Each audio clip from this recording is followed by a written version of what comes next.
Yan. Nakakita ko nung tahin tsaka chamoy sauce sa TikTok. So, ito siya. Subukan natin siya with mango cubes na nabili ko dun sa ano. And, if possible ito, kapag may natira pa dun sa sauce. Kasi yung konti lang pala na nabili ko. Oh. Yan. So, yan. Yan. At hindi ko siya nabuksan ng tama.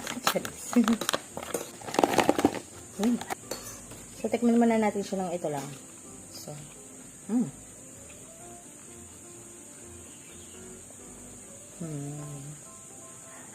mangga. Lagyan natin ito.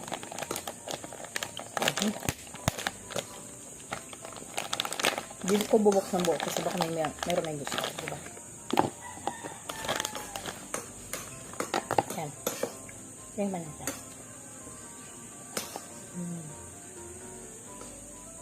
Mangga.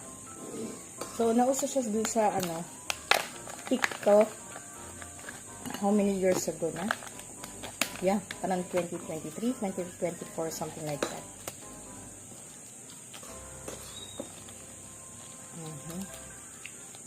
So, tinanin. So, ganyan ko siya nakita. Then, so,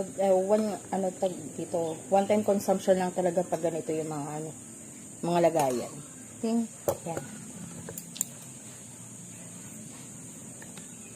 Hinahulog.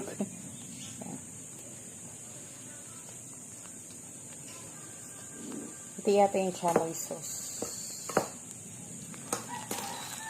May nabibili sa Robman na pagdaga natin. Bago natin siya tuloy ang haluin ng haluin. Diba? So, ganito yung tsura niya.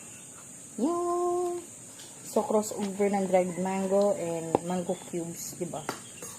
So, sandali. Kuha lang ako ng kubyat. Tining. Ayan. Tikman na natin.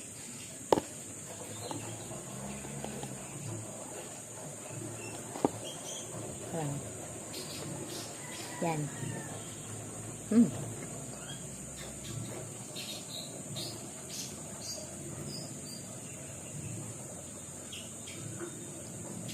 Ang hirap i-explain. Yan lang. Itong sa dried mango, tingnan.